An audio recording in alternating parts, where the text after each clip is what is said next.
the Reconstructionist Radio Podcast Network presents The X-Wing with your host, Joe Salant.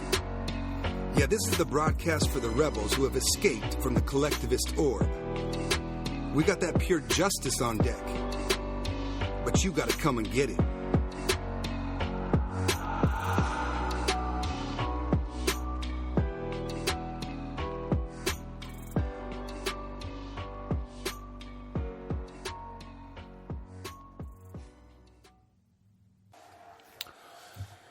All right, y'all, what is up, family?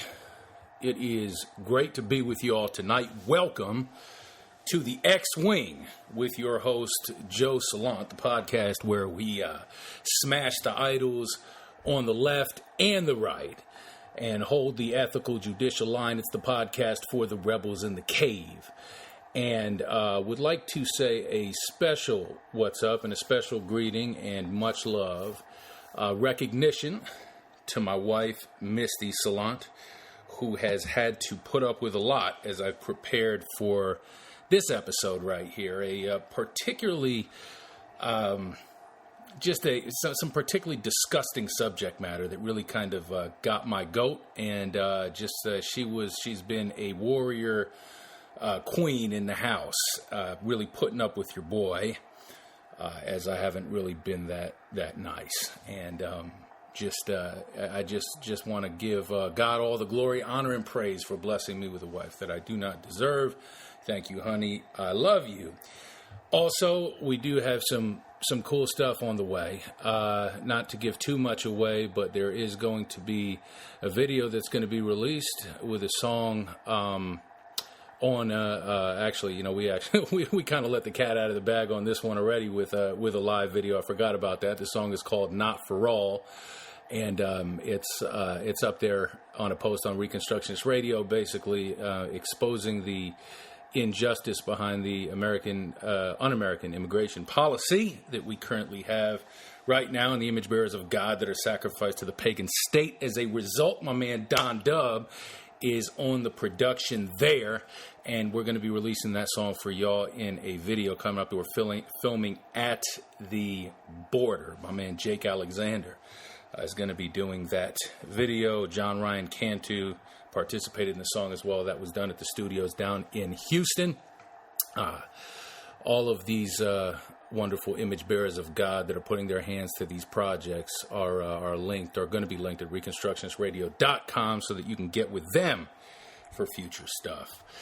Today we are going to be talking about a fresh item in the news cycle. Actually, this woman has been languishing in prison for the better part of 2 decades, but it's now being revived. Her case is being looked at because of the tool of dominion that we have in social media.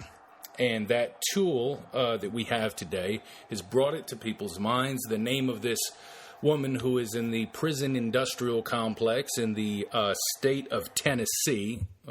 Get that sound out of there. In the state of Tennessee, her name is Cyntoia Brown. And recently her story has been trending on social media, and it's brought it to the forefront of the public square of discussion. The Areopagus, if you will, the Mars Hill of the American public square, where once again, American conservatives have the opportunity to represent Jesus and are showing the exact opposite, that they're demanding the injustice of Moloch in this case. As usual, as victims of the curse of blindness that we covered in an X-Wing episode, they're shilling for injustice in the case of Cyntoia Brown. And let me give you some background on the story, what went on here with this lady. Cyntoia Brown, 16-year-old child, sentenced to 51 years for the murder of an child rapist named Johnny Allen. Brown claims, and this is from, I took this off of Wikipedia, this part, just so that I'm going to give it to you 100%, just basically how the public square is seeing it. With my commentary. Brown claims that she had been forced into prostitution at an early age. So notice it claims, right? Her word isn't good enough right there. It's claims. At an early age, which investigators disputed due to a lack of physical evidence. Biblically, there would have been plenty of evidence. Brown further claims that she'd killed Allen, this orc, 43-year-old orc, in self-defense, adding that she feared that she was likely to be murdered by him. Prosecutors argued the physical evidence present at the crime scene suggested that Allen was asleep at the time of the murder. In other words, if Cyntoia Brown wanted to be believed that she was in fear for her life, she should have been a cop who had ran up on a black kid that had weed in his car. If that was the case, then it'd be fine, but since she was one of the weaker vessels of society, a child sex slave, her word is to be doubted, and she didn't fear for her life, I guess. That is what the court found. The Court of Injustice in the state of Tennessee found that. Cyntoia Brown, born in 1988, is the subject also of a documentary if you want to check it out. It's on PBS. I skipped through it a little bit.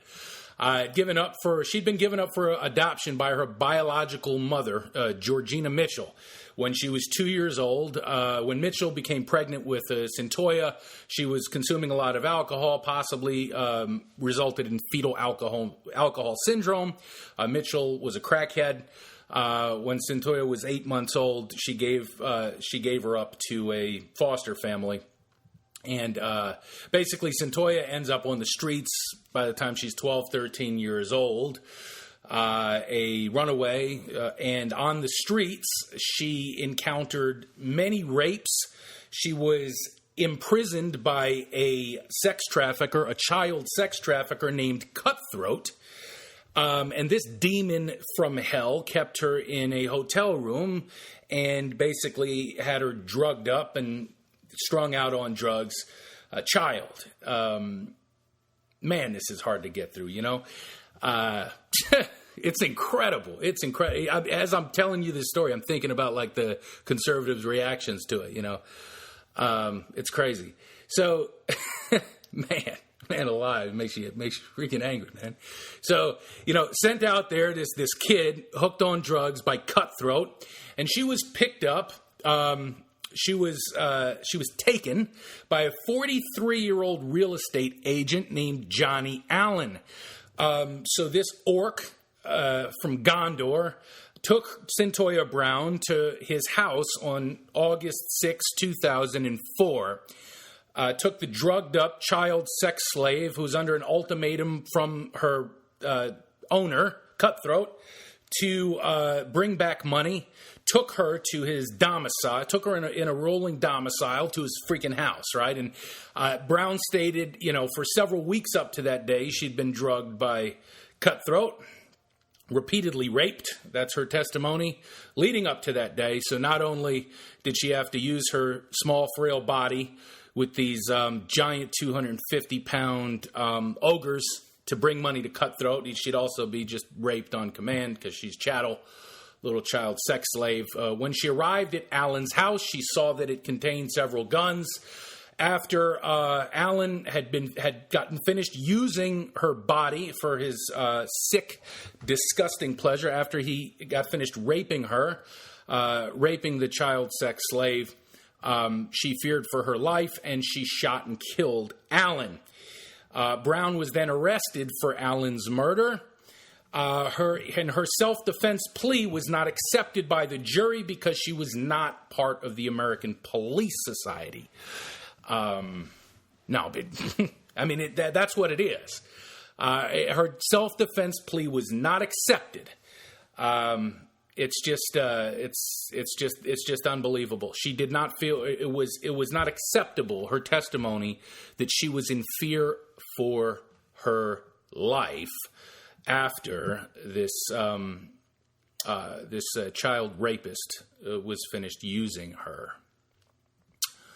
In a just society, Cyntoia Brown would be regarded as a child chattel sex slave. That's right, James, my brother. Full-grown men doing this. in a just society, Brown would be regarded as a child chattel sex slave, and her self-defense plea would be accepted on several biblical grounds, notably that when a woman cries out in the field in the Bible, we have real justice. Deuteronomy 22, when alone with a strong man, that she was raped and there were no witnesses. It is an exception to the two witnesses biblical standard if she is to believed, she is to believe.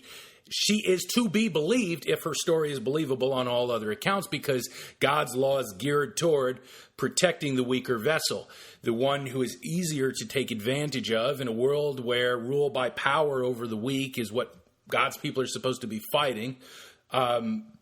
It's just, the justice for the weaker vessel is something that God's law is slanted towards granting.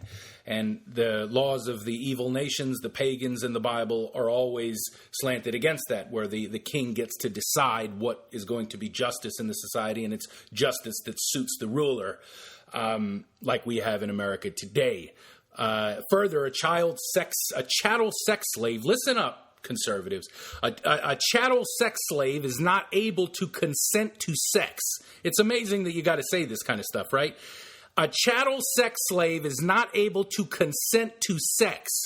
That is the absurd argument. I've heard that. I just saw it today. Somebody arguing that Thomas Jefferson wasn't racist because he loved to have sex with one of his black slaves. Can you believe it? That's not called sex. That's called rape. It is always and everywhere rape.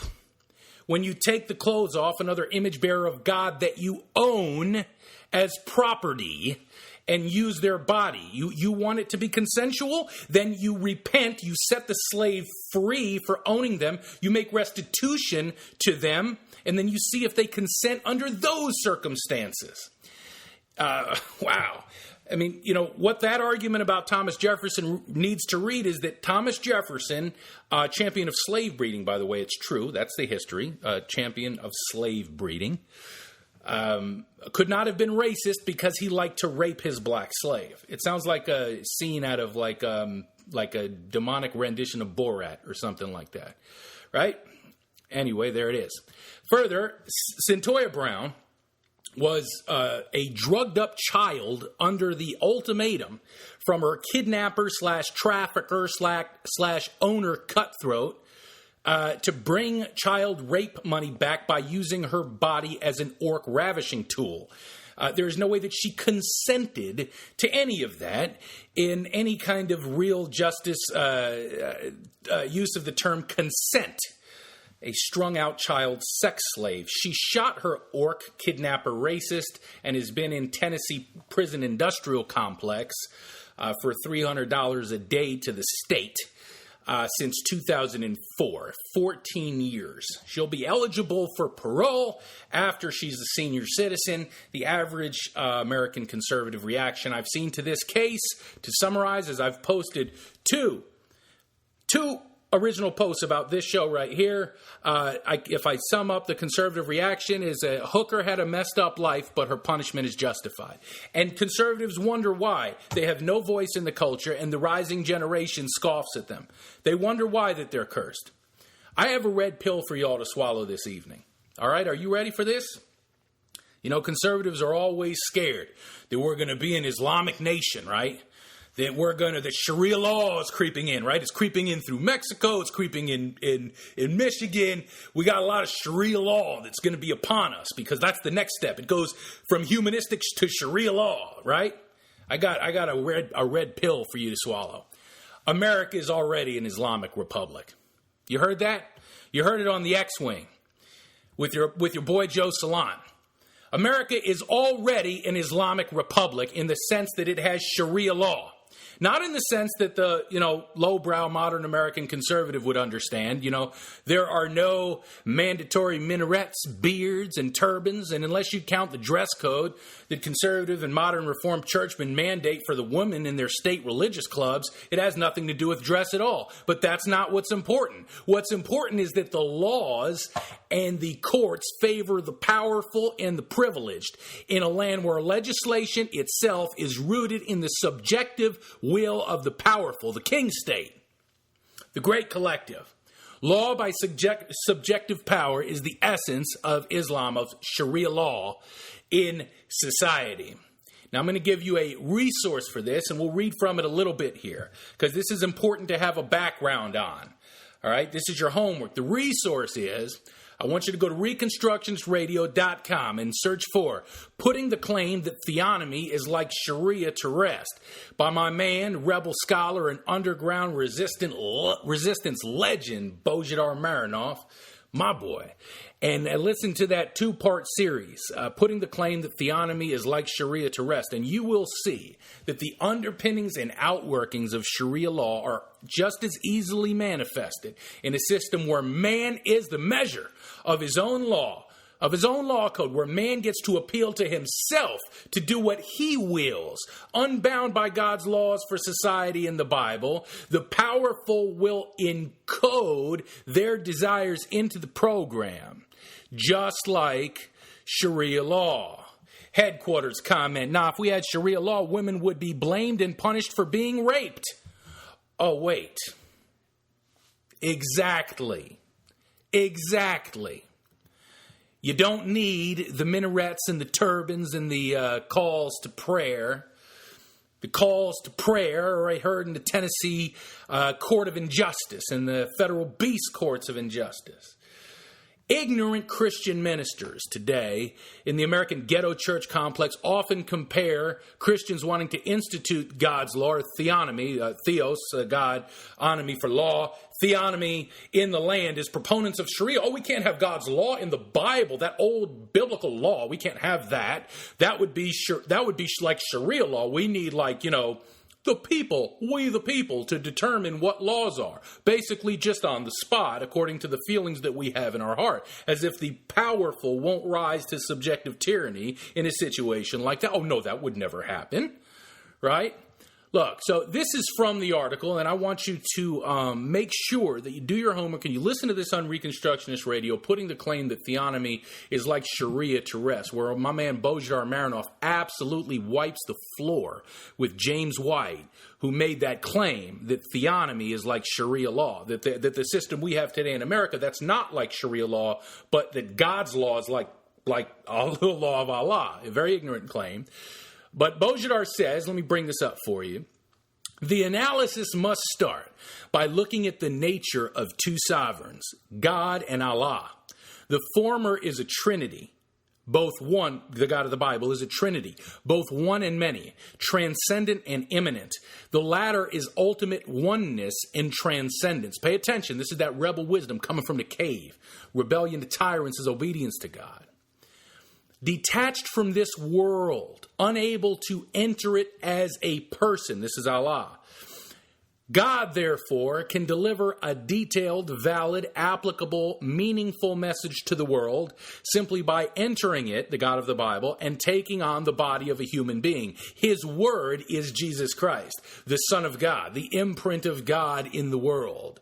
Knowledge of God, in this case, is not only possible, but it must be derived by men, and lacking such knowledge is a sign of unbelievers.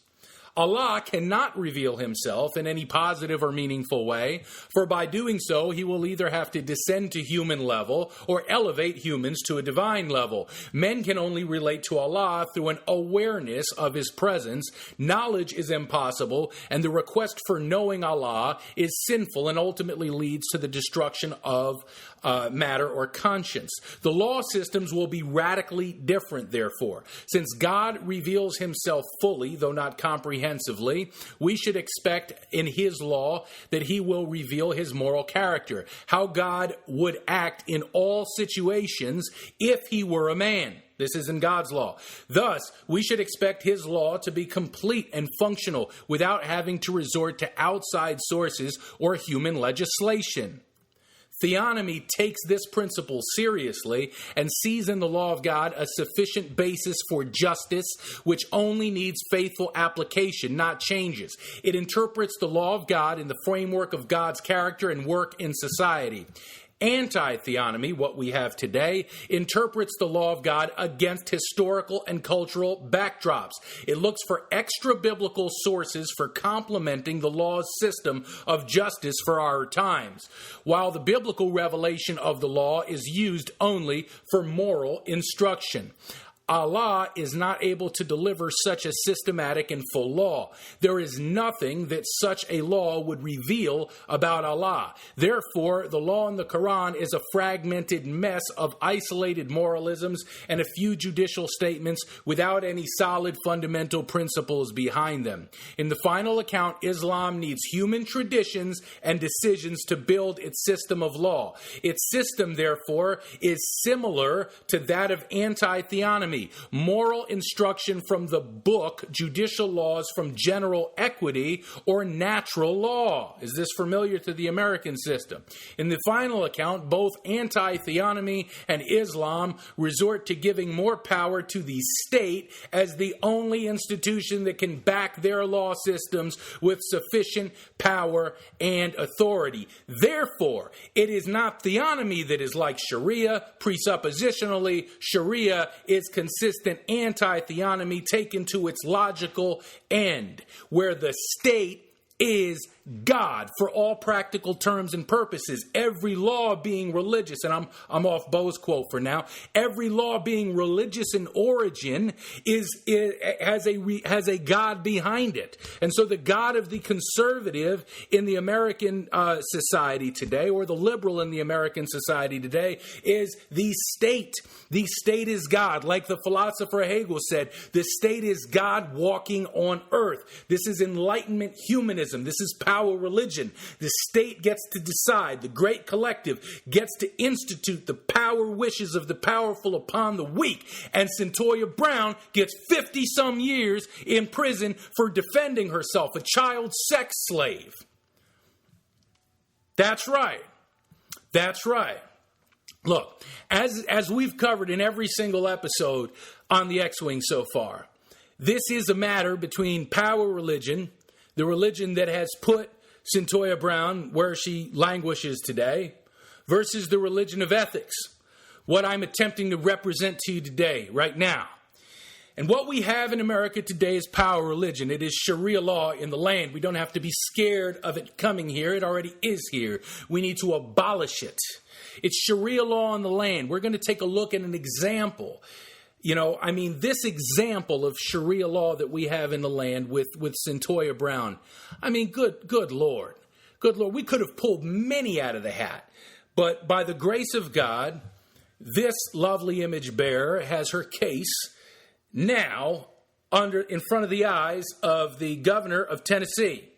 Because of social media, as a tool of dominion, God is using this providentially, and so we're covering this one today to see if we can add a little bit to it. Because with the King State, human sacrifice, the sacrifice of Cyntoia Brown, is always going to be the normative state. The weak will always be sacrificed for the strong, for the benefit of the collectives. It's for the crops to fall, you'd have crops, for the rain to fall. It's for law and order to manifest. The weaker vessels in society, the vulnerable, must give way to the powerful. It's the pagan Moloch worship. It's the Darwinistic Sharia King State model. That's right. The modern American conservative believes that in order to have Sharia, it must be tied to belief in Allah. Sharia is not tied to any such belief. Sharia, in essence, is religion of power, first and foremost, and it's religion of power that is oppressing our sister Cyntoia Brown. It is a law system that favors the powerful over the weak. In contrast, if a cop profiles a black guy driving, pulls over his car, pretends to smell the odor of marijuana, demands ID, and the black guy, when he reaches for his ID, because he could have been reaching for a gun, gets shot by the police officer, then the cop gets the benefit of the doubt. maybe a paid vacation in then back on the King State force, patrolling the streets, providing a better redemption than Christ, reading the hearts of human beings, stopping humanistically, arbitrarily state-defined crime, Sharia-defined crime before it starts, feeding the prison industrial complex with human chattel, very disproportionately high from the black race. That's LBJ's modern plantations. We'll have them N-words voting Democrat for life. The Great Society, He's back to doing what he does after this cop shoots the black man. And, and the black man corpse goes in the ground. Fox News hypes up the story about the weed in the car. And the fact that police, they need to get home to their family.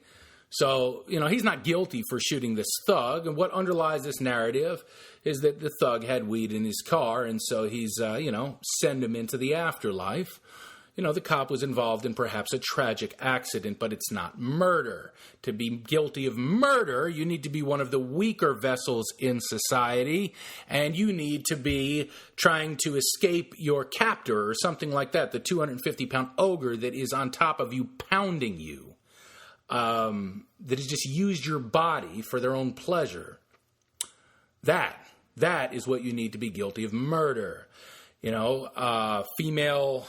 Black female child sex slave of the American King State, kidnapped, bought, sold for your young small body to be drugged and abused by fat, old, hairy white men, including many cops on the down low, of course. How many cops do you think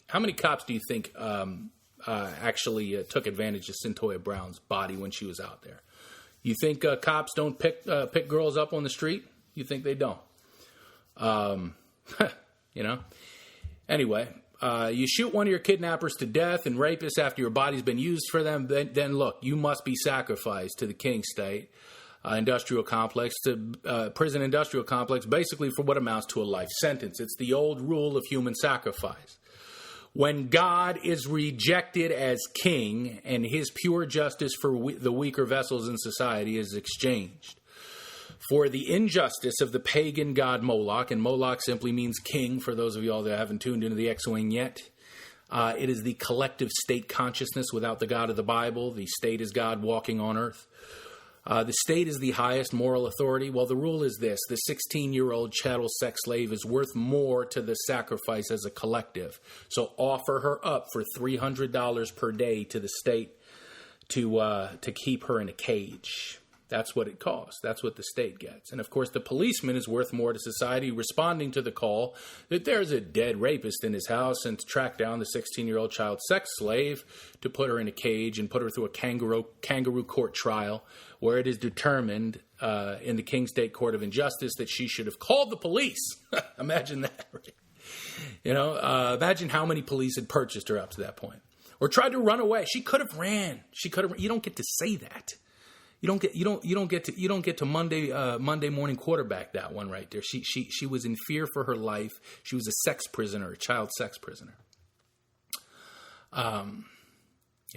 She took the wallet from the predator as she left the house, because she's a 16-year-old out on her own in the cold streets of Tennessee, under the dominion of this pimp named Cutthroat. So the motive must have been robbery and not self-preservation by taking that wallet as she left the house. Look, if she wanted the benefit of the doubt, she should have been born a white cop, not a fatherless black girl, because there's no such thing as institutional racism and institutional racism-based injustice in the American injustice complex, in the caste system of the USSA. It is from this religion of power that the uncivil compact of the beast of America, that is the travesty of injustice that we have in the Cyntoia case Brown, this is just rotten fruit. It is also the religion of power that all the disgusting things from Islam come. Patriarchy, misogyny, tyranny. All these things are present in our communities, churches, and government. You know why? Because we have rejected Jesus as Lord, and with a unified fist to the heavens, we have declared we have no king but Caesar. And we're going to be releasing a book on Reconstructionist Radio in the upcoming days. We're going to be having the first chapter is going to be released on Sunday. In the Midst of Your Enemies, a commentary on 1 Samuel. And it's by Dr. Joel McDermott, and it will help give us the theological tools to be able to combat this institutionalized state worship and human sacrifice at the most fundamental level. Because this is important. It is this religion of power is the reason why one baby is murdered every 30 seconds in the womb. It is this religion of power is the reason why conservatives who oppose abortion make their opposition completely hypocritical by supporting the grim reality that Cyntoia Brown is in a cage today. And the agent of the state, you remember this guy, this cop who shot Philando Castile? You know what he's doing right now? He's walking around free with a $50,000 fat bag of stolen tax dollars from the citizenry as his severance from the Minnesota King State Goon Squad. Yeah, he was in fear for his life. He shot Philando Castile, justified by conservatives all over social media. See, for conservatives, this guy fits the profile. He's a white cop, or I don't know. No, I think this one was Hispanic, but he was a cop who shot a black dude in his car where there was marijuana in the car. Death sentence right there. Bam! And so what does he get? Does he get 51 years in a prison industrial complex? Does he get a guilty plea? No, he gets the benefit of the doubt. And not only that, but what does he win? Tell him, Alex, a $50,000 first prize bag of cash. That doesn't make you mad? That doesn't make you mad. In order to free the captives, when a society has become as ripe with human sacrifice and slavery as modern America has become, you must free them all. Not pick and choose which weaker vessels you will mark for rescue and which ones may be sacrificed to the King State. Hypocrisy, when it comes to the application of justice, is a canceller every time. See, conservatives are showing clemency like the old pagan tyrant. The culture will easily sniff that out. The conservatives are saying, I'm pro-life. I want these babies we have an abortion holocaust going on, right? But this pro-life conservative is also pro-death for unregistered brown people. Listen up now. This same pro-life conservative is also pro-death, shoot them at the border, for unregistered by the pagan state brown people seeking to leave their hellholes we help create with our drug war and come to America. The shoot the caravan at the border. Pro-life conservative will have his message wholesale rejected as hypocrisy by the culture. The conservative who says Cyntoia Brown ought to be in a cage right now and the cop who murdered Philando Castile ought to have $50,000 bag of cash.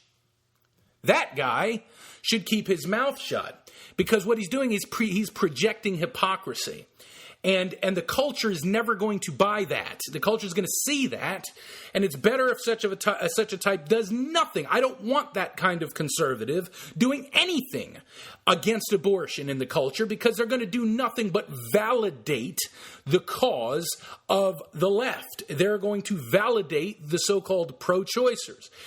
That guy, that unjust bastard is on the other side. I must be on the right side here for a woman's right to choose to murder her child in the womb. Right? So he does more damage to the abolition of abortion every time he opens his yapper in favor of the sacrifice of weaker vessels, to the King State. Every time. The only weaker vessels he stands for is the preborn. But you can sacrifice the other ones. So he does damage. Big damage to the cause. Whether he goes out there with big signs of ripped up babies or not, he does damage to the message of justice. We must demand justice according to the law of God for all of the weaker vessels in our land. We must begin to apply the central principle of God's law to demand justice for the widow, the fatherless, and the orphan, and all that cannot as easily establish justice for himself as the 45-year-old white Republican congressman can. We need to see how we can get the justice for Cyntoia Brown that the congressman would have access to. That kind of justice is only available with the application of the law of liberty, of God's perfect instructions, the Creator's blueprint for the social order, not in the humanistic tyranny that we have in the American King State complex. As Kate Robinson of the Monstrous Regiment podcast and I covered on a previous War Room episode called Justice for the Weaker Vessel, and I want y'all to check that out when you can, the application of Jesus' law in the Bible always goes first to the weaker vessels in society. Always. Always. Jesus has a very special constituency, the widow, the fatherless, the orphans, the least of these. What you do unto the least of these, he says in Matthew 25, that's what you do directly unto me. He doesn't say what you do to the strongest of these. He said what you do unto the least of these. The strung out 14-year-old prostitute that you're calling a prostitute, child sex slave on the street. That person, I want you to do unto that person. Make sure they have access to the justice that they deserve in society, the Cyntoia Browns of society. Until we are consistently demanding the tearing down of all the places of human sacrifice in our society, at the very least, supporting none of them. That's at the very least, is supporting none of them. So if you're a conservative out there, if you're a flag waver, if you're anywhere in the evangelical church scene, and you start basically advocating for the power side of the equation, you might want to shut your mouth until you actually get yourself educated as to what the line of good and evil is in this situation and what you're defending. Because I'd rather you say nothing at all. I'd rather you say nothing at all on behalf of the preborn until you get this stuff straightened out. Because the culture is not going to abolish abortion, but put Cyntoia Brown in a cage for 70 years. The culture is just not going to accept that. And then the onus is going to be on us when we appear before Christ in 2 Corinthians 5, when we appear before Christ to get that evaluation, like the movie of what happened here, the ethical judicial review of our testimony as his bride walking around supposedly establishing righteousness and justice on it. When we get that review, he's going to say, wow, check out how you treated the least of these over here. And what are you going to say? Oh, well, I was able to recognize the low-hanging fruit of abortion, that they're ripping apart babies, and I oppose that. And he's going to say, oh, well, good for you. Good for you. I showed you that by my spirit. Illumination comes from me, but look at this. Look at all of this right over here. The reason why they didn't accept your message is because when I came to you in any other form than the most obvious smack you in the face with the right hook, what you did is you rejected it and you instead worshiped the state and you worshiped the model of human sacrifice. So zero support of agents of the King State is what we want, that anybody who's going to speak up about the abortion issue at all. You must have zero support for agents of the King State over the Cyntoia Browns of the land. Zero support. Our hypocritical, loveless demands for our favorite victims to receive clemency in the churches from the hand of the King State will fall deaf. It will fall on deaf ears. I'm going to repeat this because it's important. All laws are religious, determining the code of ethics for the society. That's what folks picking up on this story need to understand. Cyntoia Brown has already been locked up for over a decade, for the better part of 2 decades in the Tennessee prison industrial complex.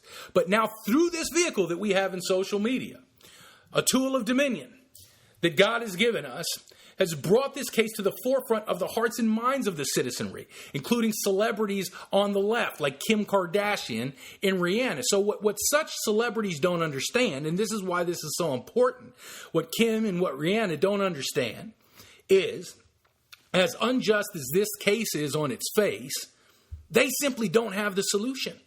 Simply demanding the release of Cyntoia Brown and leaving the same legal system in place where laws are decided by the powerful on the whim of the great collective of humans in society simply co-signs more Cyntoia Browns to the same fate and rescues one. Just like that conservative that you hate, liberals. Just like that conservative that you hate screaming about, oh, I want to end abortion, but I'm cool with black guys getting shot on the street by police. Or I'm cool with I want the Border Patrol to execute Hondurans trying to get into the country after we ruined theirs through the drug war, right? That same thing that you hate, leftists, is what you're arguing for when you just say, hey, look, we're going to petition just to get Cyntoia Brown out of the situation that she's in.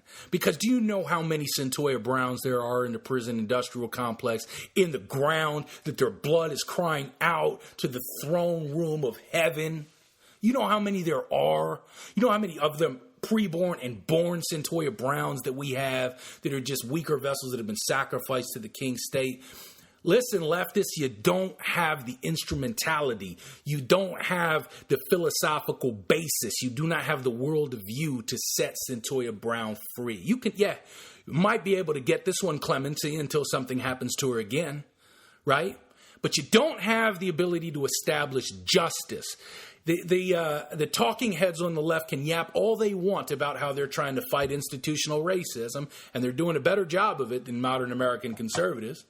And they can say they're trying to fight power politics in the legal system. When at the end of the day, they have no other standard for law in society than the great collective itself, the King State, the power politics. That's all they have.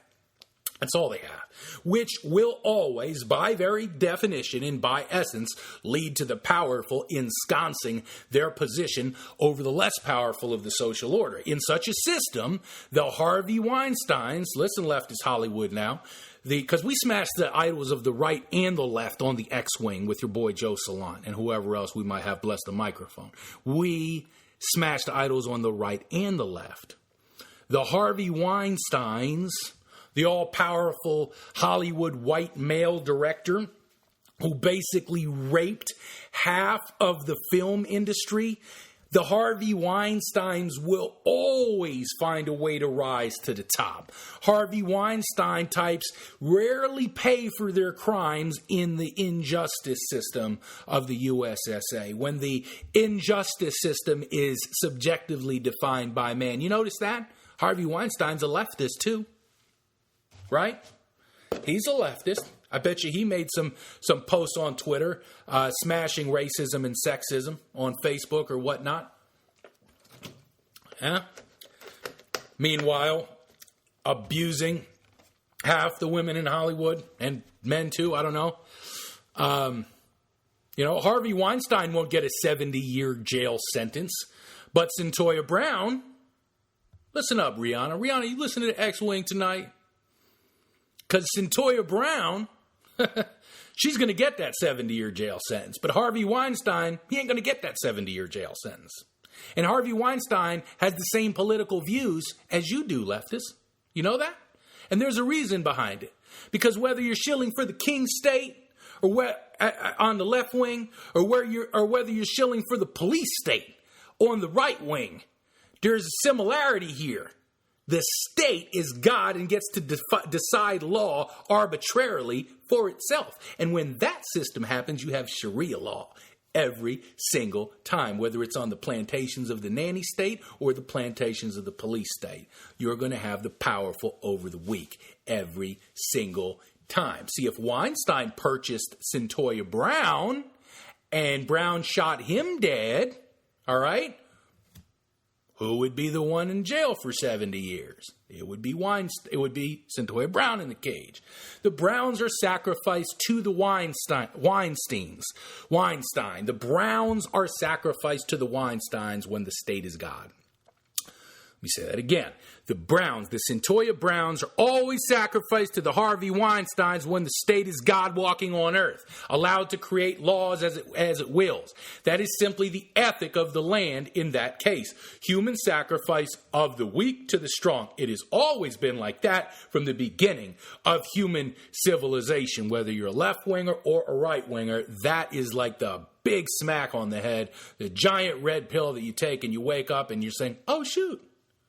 Dang, there's human sacrifice going on over here. It is Cyntoia Brown to Harvey Weinstein. That Harvey Weinstein gets to sacrifice Cyntoia Brown. The Israelites, look, nothing here is new. There's nothing new here. So we consider ourselves such an advanced society. We sacrifice our babies in doctors' offices. No, we don't put them on a giant idol, right? A giant nasty idol named Moloch. We sacrifice ours to the King State in the doctor's office, right? For the benefit of society, of course, right? Weed out the undesirables.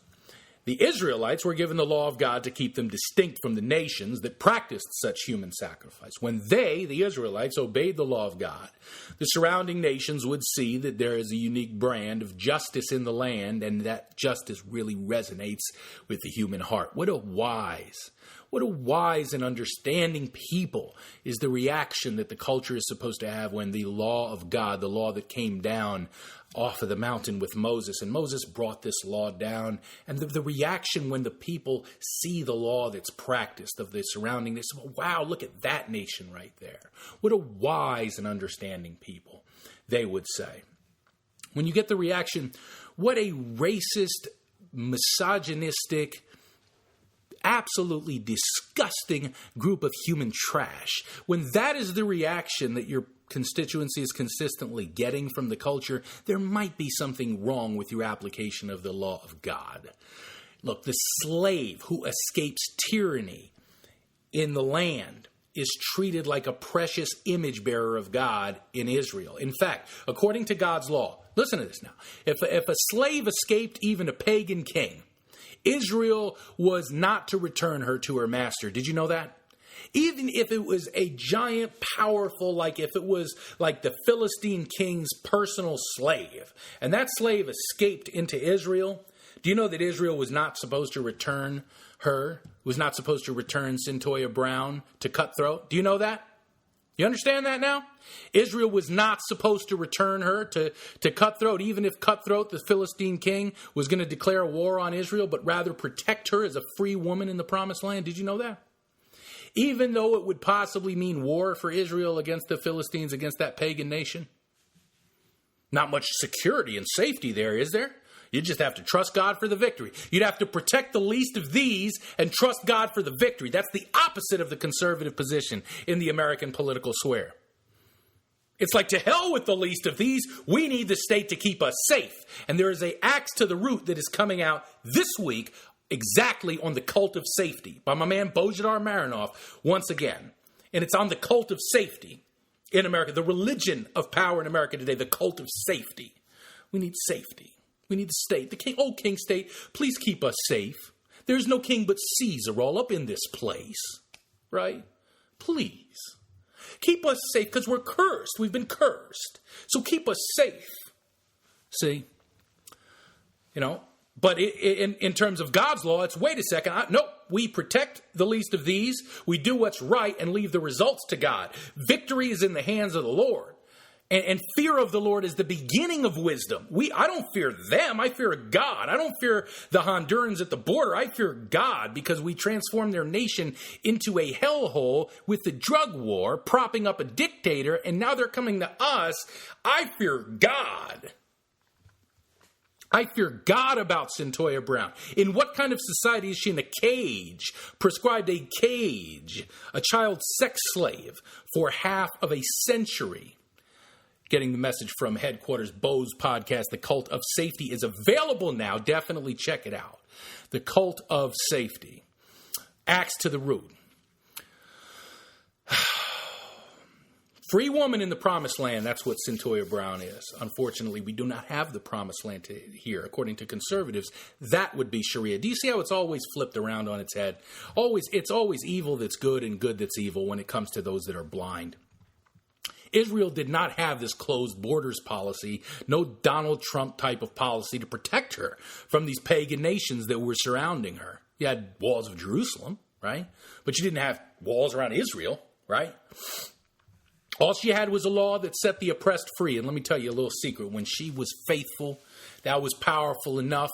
That was a tool. When Israel was obedient to the law, she rose to the top of the nations in power, to the point that Egyptian rulers sought out her king, sought out the king of Israel for wisdom.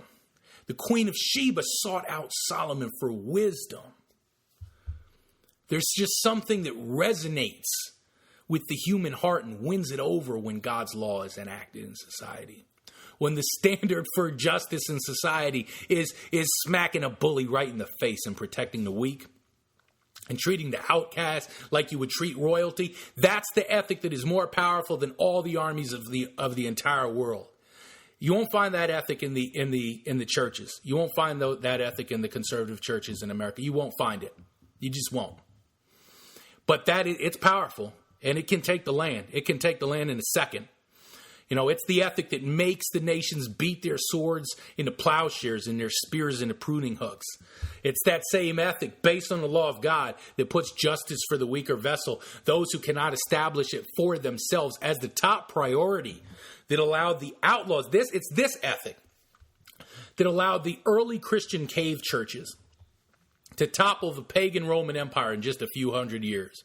It was these Christians, these early Christians, who would search the dumps where fires burned the trash for abandoned babies. They were usually the ones with the birth defects, fetal alcohol syndrome, things like that, or undesired gender, disproportionately women. And they would be rescued. And in a generation where the Christian population grew massively with warriors for King Jesus, simply by Christians rescuing these abandoned babies, that was the old Roman preferred method of abortion. Take the baby, toss him in the fiery dump. From the blazing trash heaps, Christians would rescue them. From that, they had this rising generation that just came up. This blessing from God as the pagans literally threw their unwanted out and the Christians took them. I mean, is that the ethic of America? Is that the ethic of the churches that we have today? Heck no.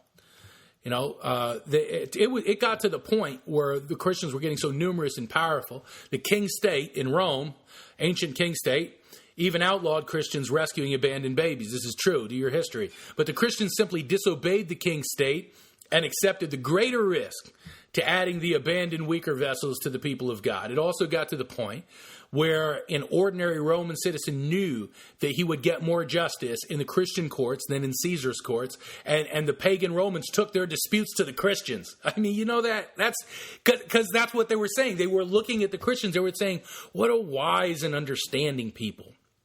They don't show partiality to the person with money. There's a whole letter where Paul's rebuking that entire practice, and they're practicing that. Right? That right there.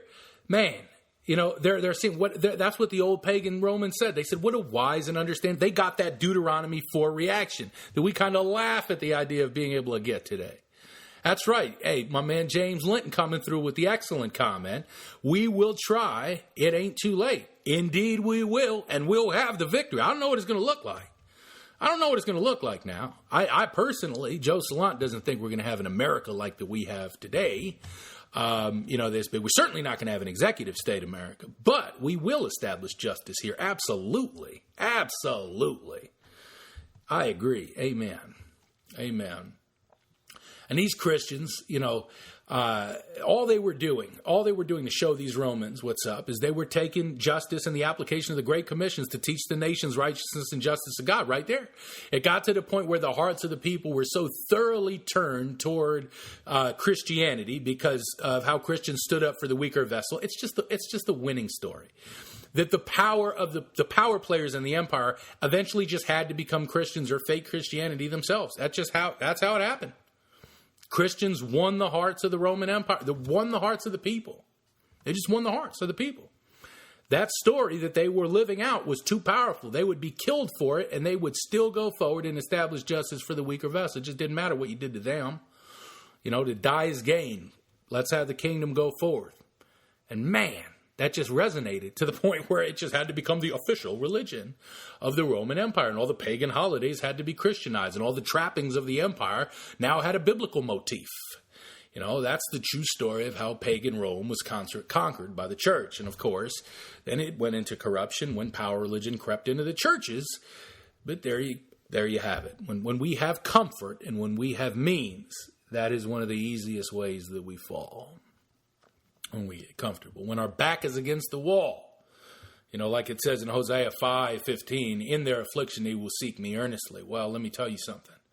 There is affliction coming to our land for the injustice, for the blood that is crying out to the heavens. When God's law of liberty for the weaker vessel is in effect, Cyntoia Brown is liberated. But when we, the people's lawlessness of oppression of the weaker vessel is in effect, with all of its institutionalized sexism and racism in effect, regardless of how many celebrities we want to sanitize it, Harvey Weinstein is liberated to do his havoc in America. Jeffrey Epstein. You know who this guy is? The billionaire orc sex trafficker, kidnapper, rapist of at least 80 children, owns a private tropical island where underage sex slaves are housed, which has been frequented by, the Bill Clinton types, the rich male celebrities and ruling class to penetrate children by force with their penises. Yes, Jeffrey Epstein, child rapist, kidnapper, demon. He gets, get this, a year in jail for prostitution and has to register as a sex offender with the King State. While Cyntoia Brown, man, if she was one of those little girls on that island that got up the courage to, pop a cap in that ogre, she would serve life in the prison industrial complex. If Cyntoia Brown was on Jeffrey Epstein's island, we know what her penalty would have been. Because she's got it now. Probably worse. If she popped Jeffrey Epstein, probably worse. What am I talking about? Probably worse. Maybe death penalty. Maybe death penalty. If she popped a cap in Jeffrey Epstein, right? And conservatives act like they're so outraged by this guy's story. Can you believe that Bill Clinton went on Sex Island? But they're perpetuating the very worldview that makes it possible. That gets Jeffrey Epstein 1 year. 1 year in prison. I understand there's an investigation in the Department of Injustice about how that could actually have happened. There is. Google it. Jeffrey Epstein, 1 year. Cyntoia Brown, 70 million years. Welcome to the system of injustice in the USSA. Under the laws of Kim Kardashian and Rihanna, regardless of how much they want to help Cyntoia Brown, many more Cyntoia Browns will be victims to the Jeffrey Epsteins, just because it's a central feature of that lawless system.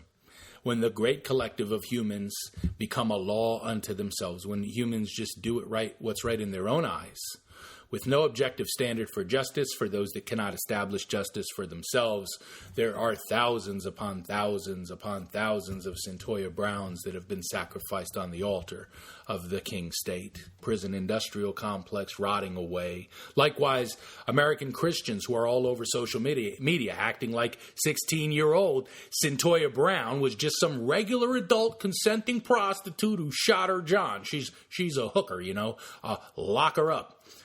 Same thing they said about Hillary Clinton, by the way. As if you can buy trafficked children for sex on the underground market and get charged with prostitution, just like Jeffrey Epstein did. Even further off the, look, man, these conservatives are further off than Rihanna and what's her name, Kardashian. I mean, really, it's true. I'm sorry, it's true, because they claim the name, they drag the name of King Jesus into it. Both the left and the right support the Sharia-esque system where Epstein gets 1 year in prison and Cyntoia Brown gets a life sentence.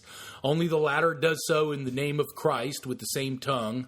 And with the same tongue, the evangelical Christian pronounces the affirmation that Cyntoia Brown should face the injustice that she is. He voices his opposition to the abortion holocaust with that same tongue, wondering why the culture refuses to take him seriously. Blind as a bat, wondering why they say he is single issue, pro-birth, and racist, when all he wants to do is save babies, from abortion. It hasn't dawned on the American evangelical conservative that their rejection of God as legislator, that their affirmation of the state as God in matters of law in the land, that their full-throated unwillingness to sacrifice their full-throated willingness, to sacrifice all the weaker vessels in the land, all the possible oppressed people groups, in the very name of law and order, has muted their voice, had rendered their opposition to abortion utterly impotent because of their gross, glaring hypocrisy. Look, in closing, I'm gonna give you one example of this. One American churchian jumped on this post that I was using to announce the X-Wing episode, saying, this is what he said. Let me bring this up real quick. This is your average conservative reaction. Okay, this is what the world is seeing. When this is going through social media, when it's at the front of the marketplace of ideas, when all the idols are out in the open, this is what the conservative says. The guy who's representing Jesus Christ in the culture. The guy who, when the unbeliever, pagan American is looking to see what Christians are saying, this is what they're saying. All right? This is what they were saying. This is what this guy said on my post when I announced that she would have been better off being a police officer that shot a black dude with weed in his car. This is what the conservative churchian said. I thought she was judged by a jury of her peers, but I guess these days public opinion is more important. Yeah, Lissa of the Monstrous Regiment podcast pointed this out yesterday. Look, there were no teenage sex slaves on that jury. Only American citizens privileged to have absolutely zero idea of what it's like to be lured onto the streets into the sex cage of a hotel room of a child sex trafficker named Cutthroat, strung out on, dependent on drugs, sent out on a drug-fueled mission to bring filthy child rape money back to Cutthroat's disgusting, whatever. That mission, consisting of letting these monsters molest her body for chump change, setting that aside for a moment, that there's no that this wasn't a jury of her peers in any real sense of the word. Let's take a look at what this reaction of the churchian tells us. The American justice system this is the Christian position, the unchristian Christian position in America, that the American justice system convicted her, therefore she must be guilty. This is the position simultaneously held in conflict with the position that the American justice system at the highest level validates as constitutional abortion in America, where literally the weakest, most vulnerable vessels in our society are deemed not persons by the Supreme Court and game for open season in the mother's womb. And I looked at the churchian commenter's profile, where he's just appealing to the system as that she was tried by a jury of her peers. I looked at his profile, and I saw the predictable anti-abortion rhetoric, and I pointed out how ludicrous it was for him to assume that the American justice system works in the case of Cyntoia Brown, but not in the case of the preborn. I mean, plain and obvious truth right there. That's the way that is what he's projecting to the justice system works in this sense, but not in this sense right here. Right? No reason for it whatsoever. Did both weaker vessels sacrifice to the King State? He simply refused to see. Kept parroting the blindness that Brown went through a fair legal process, and all we were doing is trying to use public opinion, to set her free. Another commenter jumped in there and pointed out how absurd it was for the American Christian to have as his standard, his ethical standard for justice, the same legal process that allows and protects the mass murder of millions of the preborns. I believe that was my man John Andrew Reasoner. The blind churchian still would not see and didn't make even an attempt at a direct response, save for expressing his bewilderment that, why do you keep on going back to Roe to overturn the conviction of this murderer? And so it's just like how are the two connected, in other words? The murderer referring to Brown. And there you have it. I mean, that is exactly why this culture will never take seriously the efforts by American churchmen when it comes to opposition of abortion. When you are such an obvious, offensive shill for injustice, in the case of a little brown child sex slave, why would anyone listen to your moral opinion elsewhere? Your opposition to abortion would only embolden, I'm going to say this again, your opposition to abortion, that dude who commented on that Facebook post, his opposition to abortion only emboldens pro-choicers to believe that they're on the moral high ground. Well, look, if that guy's on the other side, I believe in the woman's right to choose to murder her baby. Right? At least I'm on the other side of that orc. That's what the culture's thinking. That is what the culture is thinking. So when it comes to abortion, that person should shut up and go develop the spirituality needed to make sound ethical judgments based on good and evil across the board, or at least on the very, very easy ones. You provide the left with an enemy to their most brutal form of human sacrifice that is a shill for all the other forms of injustice, and you are providing them a service. You're giving them enemy attestation for their movement. Hey, look at this pro-birth, racist child sex apologist over there. That is the face of our opposition. And is that not what's being said about American churchmen by the left today? And we just blame them. Oh, yeah, they must be just, they're evil on the left. Let me tell you something. The pagan Romans said, wow, what a wise and understanding people. And the pagan Romans in the early centuries, as wicked as they were and as debased as they were, they went to the Christian courts for justice. The entire empire fell because the Christians established justice back then with a much less robust theology than we have today. Much less robust theology. Just the willingness to be moved by the Spirit and go and serve the least of these. That's all they had. That's all they had. But they got that Deuteronomy 4 reaction. Oh, wow, what a wise and understanding people this is in these caves over here. I'd rather go to these Christian underground caves for justice where I could be risk getting thrown to the lions for treason. And I'd rather seek out these Christians. That's what those pagans said. What do the pagans in our culture say about us? Oh, racist, misogynistic, haters, and all that other kind of stuff. Well, maybe that's because we are not worshiping God in every single area of life that we're getting that reaction. Maybe that's because we're willing to sacrifice Cyntoia Brown to the prison industrial complex. Maybe that's because we're willing to give the cop who shot Philando Castile $50,000 of fat cash as a present for walking away from the Injustice Goon Squad in the state of Minnesota. Maybe that's the reason why. Because we're shills for injustice, and we're doing it in the name of Jesus, and judgment begins in the household of God. Conclusion. Final judgment. Matthew chapter 25, wrapping this up, when the Son of Man comes in his glory, and all the angels with him. Then he will sit on his glorious throne. Before him will be gathered all of the nations, and he will separate a people one from another, as a shepherd separates the sheep from the goats. And he will place the sheep on the right, but the goats he will place on the left. And the king will say to those on his right, "Come, you who are blessed by my Father, inherit the kingdom prepared for you for the foundation of the world.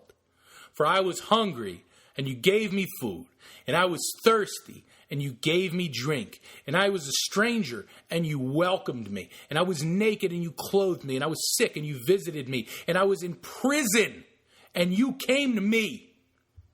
And then the righteous will answer him, saying, "Lord, when did we see you hungry and feed you, or thirsty and give you drink? And when did we see you a stranger and welcome you, or naked and clothe you?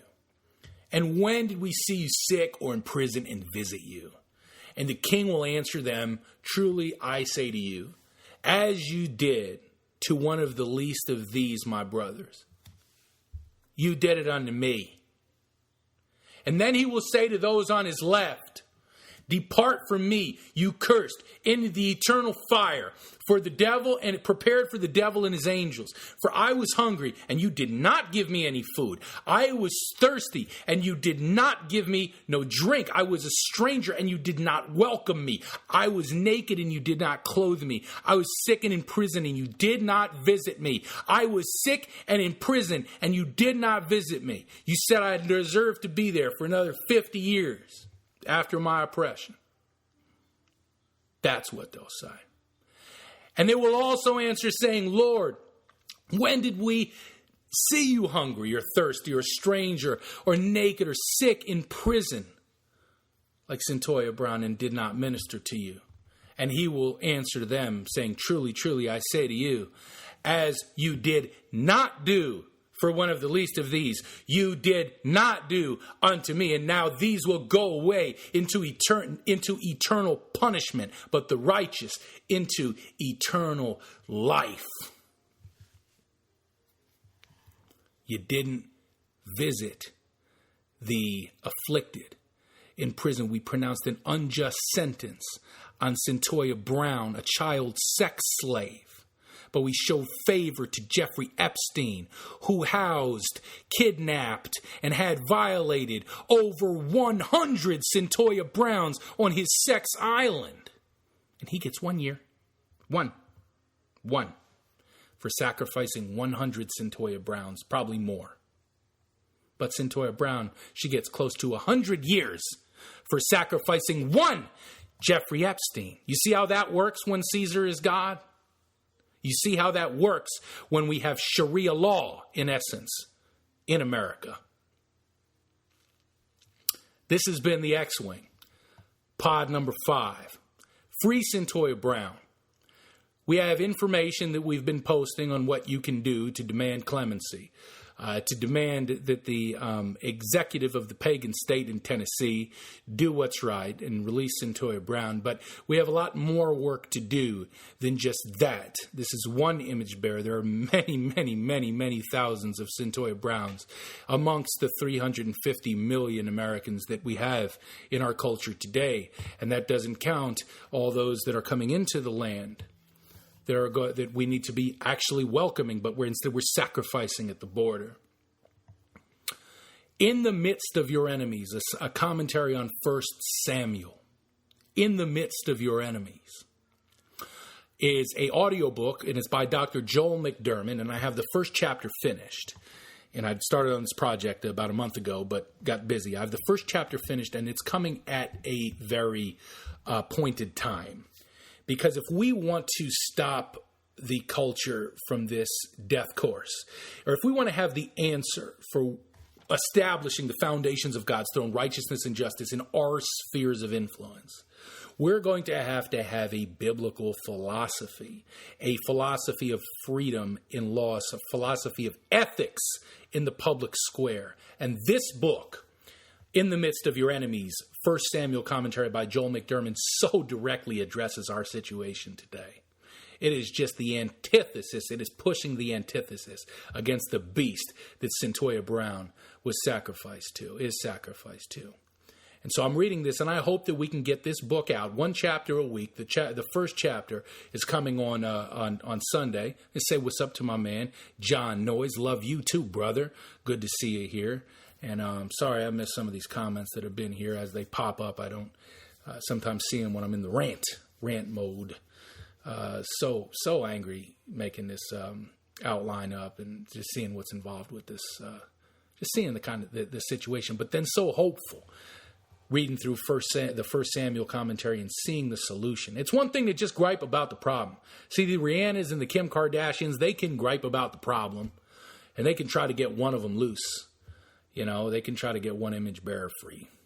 But at the end of the day, there's only one way to establish justice, and that's through the appeal to heaven. In the Midst of Your Enemies, 1 Samuel commentary. You can purchase the book at AmericanVision.org. Please do. You can get the electronic version for I think it's under $10. Go ahead and purchase that and read with me. Be doing some of them live here, but I'm going to be doing most of them just as a recording, edit, chop them up.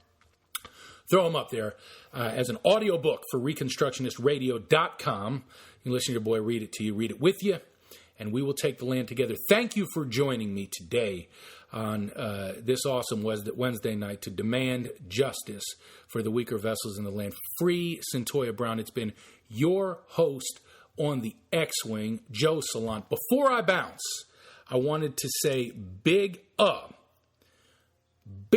to my man Devin Lindsay, and he does so much work behind the scenes at Reconstructionist Radio. He's always on the grind, always doing the stuff that doesn't get noticed. And I wanted to shout you out, my brother. You provide a model that we should emulate. We all love you very much. We look up to you. We thank you for your leadership at Reconstructionist Radio. We appreciate that. Devin Lindsay, show him some love. Yeah, when am I not in rant mode? I guess that's true. I guess that's just the way I'm programmed. That's what God gave me. Rant mode on. Anyway, wish your boy luck in fantasy football this weekend in the championship in one league, in my Smash Mouth league. Bounced out of the other two. What else do we got going on? Oh yeah, we have the Not For All song coming out on the injustice of the American immigration policy, story that's being told in the form of a song there. Video is going to be coming out soon. We're tracking that down at the border with my man Jake Alexander down there. If I forgot you, I'm sorry, but I still do love you. And it's been the X-Wing, Pod 5, Free Cyntoia Brown, demanding justice for the weaker vessels in society. Love y'all. I'll get with y'all in a bit. See you next week. Bye.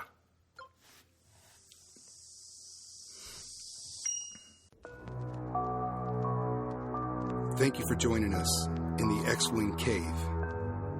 Until next time, make sure you stay on the right side of that ethical judicial line.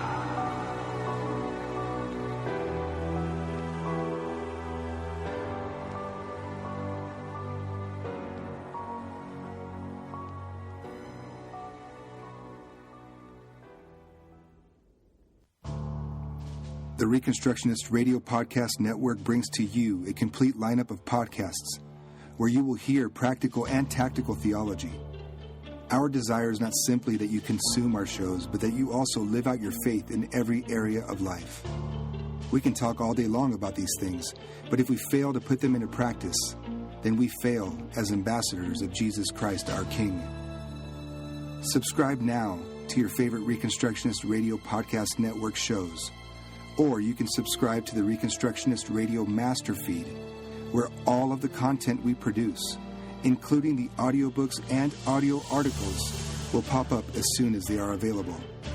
And don't forget to visit ReconstructionistRadio.com to volunteer as a narrator or to partner with this ministry financially. May the Holy Spirit stir you into action for Christ and His kingdom.